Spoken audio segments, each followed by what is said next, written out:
Setelah menerima berkas perkara penyidikan dari polisi, penyidik Kejagung langsung periksa mantan Jampitsus Febri Adriansyah.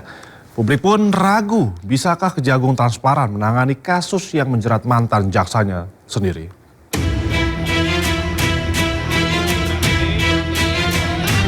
Setelah kepolisian menyerahkan berkas perkara penyidikan Febri Adriansyah ke Kejagung, penyidik Kejagung langsung memeriksa Febri Adriansyah sebagai tersangka.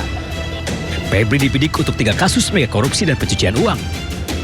Walaupun sudah menunjukkan itikat baik menyelidiki kasus Febri, namun banyak pihak meragukan jika Kejagung akan transparan dalam membongkar kasus korupsi yang dilakukan oleh mantan Jampitsusnya. Bahkan ahli politik pertahanan dan keamanan Hermawan Sulistyo ragu jika Kejaksaan Agung akan independen dalam menangani kasus yang menjerat mantan jaksanya sendiri. Nggak mungkin lah independen. Cuman independensi itu derajatnya berapa gitu. Kalau 100% nggak mungkin itu. Intervensi itu sudah dipastikan ada. Wong Menhan aja datang terus nggak takut tuh penyidiknya. Jadi kalau soal independensi saya nggak percaya. Mungkin ada 1-2 nanti jaksanya yang berani, ya kita tunggulah. Kejaksaan Agung tampaknya paham dengan keraguan publik, apalagi yang menjadi tersangka adalah tokoh penting di Kejaksaan Agung. Kejaksaan Agung pun memastikan jika Korps Adiaksa itu akan profesional dan transparan dalam menangani kasus Febri Adriansyah. Kejagung bahkan membuka pintu selebar-lebarnya bagi DPR dan KPK untuk ikut mengawasi proses penyidikan Febri Adriansyah. Kami akan berusaha melakukan penyidikan dengan profesional, transparan dan akuntabel, dan tetap bersinergi baik dengan penyidik dari Kortas Polri maupun di Polda Metro Jaya. Juga kami terbuka untuk disupervisi oleh KPK dan juga diawasi oleh dari DPR. Setelah mengeluarkan 3 surat perintah penyidikan atau sprindik, Kejagung langsung memeriksa Febri Adriansyah dan rekannya Don Rito. Keduanya terjerat 3 mega korupsi di PT Asabri, PT Krakatau Steel, dan pengadaan batubara di PT PLN.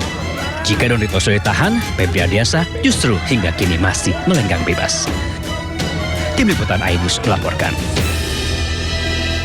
Ya pemirsa, perbedaan perlakuan hukum terhadap 2 tersangka kasus Asabri, limpahan Polri menuai sorotan publik. Don Rito, tersangka dari pihak swasta, resmi ditahan dengan rompi merah muda Kejagung. Sementara tersangka lainnya, mantan Jampitsus Febri Adriansyah, tidak ditahan usai diperiksa 11 jam oleh penyidik Kejagung.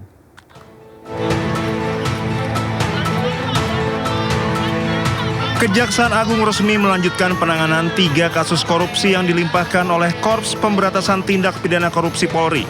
Kelanjutan perkara ini ditandai dengan penyerahan berkas, barang bukti, serta para tersangka pada Jumat 17 Juli 2026.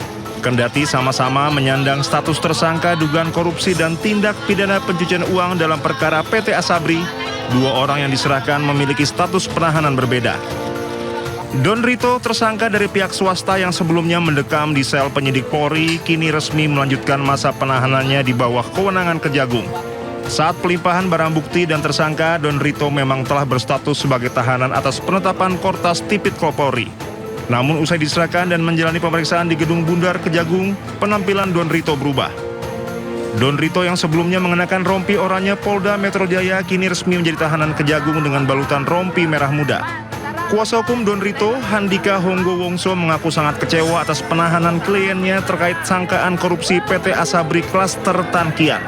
Handika mengklaim Don Rito tidak pernah terlibat maupun mengetahui perkara Tankian yang sempat ditangani Kejagung.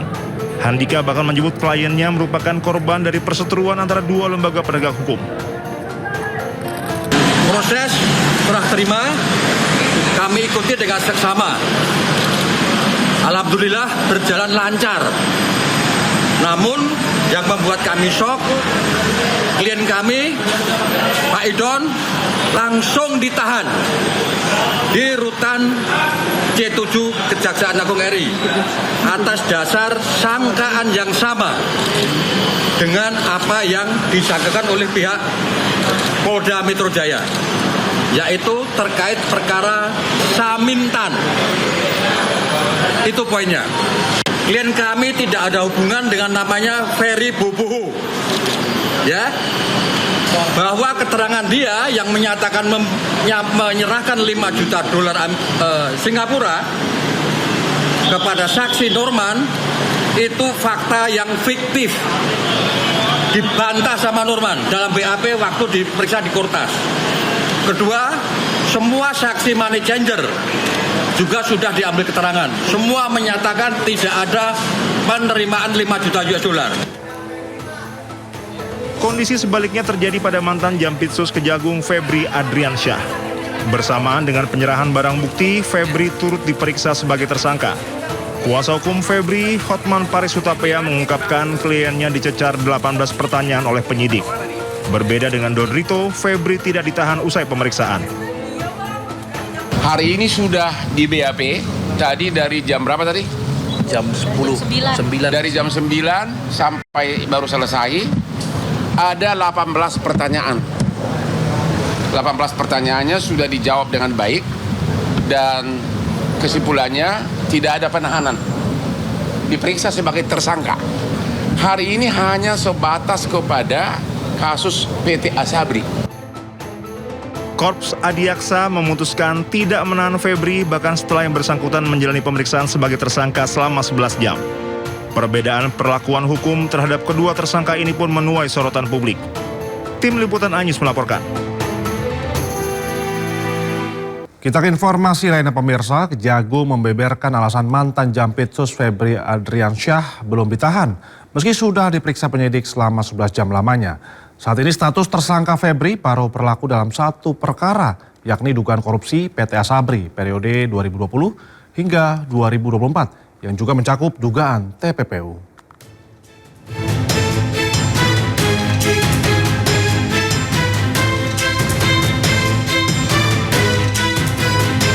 Kejaksaan Agung menjelaskan alasan belum menahan mantan Jaksa Agung Muda Tindak Pidana Khusus Jampitsus Febri Adriansyah meski telah diperiksa sebagai tersangka dalam perkara dugaan korupsi PT Asabri yang turut disertai dugaan tindak pidana pencucian uang.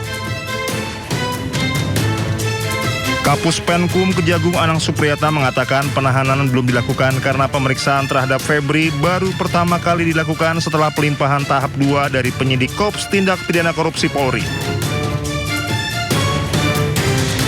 Prinsipnya kan kita percayakan kepada kami, makanya kami transparan. Kami laksanakan ini kan kepercayaan sinergi antara Polri dengan Kejaksaan. Masyarakat untuk kami, masyarakat bisa melihat perkembangan berikutnya.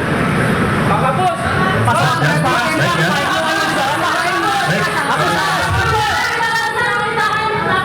Nah benar. Sudah ditahan belum Pak Eva Pak? Oh, kan baru dipanggil sekarang nanti. Tapi beda terakhir. Pak izin Pak, udah di dalam Pak. Saat ini status tersangka Febri baru berlaku dalam satu perkara yakni dugaan korupsi PT Asabri periode 2020-2024 yang juga mencakup dugaan TPPU. Status tersebut merujuk pada surat perintah penyidikan sprindik yang dilimpahkan dari penyidik Polri ke Kejagung. Sementara itu, dua perkara lain yang juga menyeret nama Febri yakni dugaan korupsi pengadaan batu bara PT PLN serta penyelesaian utang anak usaha PT Krakatau Steel masih dalam pengembangan penyidik Polri dan belum dilimpahkan ke Kejagung. Tim Liputan Anyus melaporkan.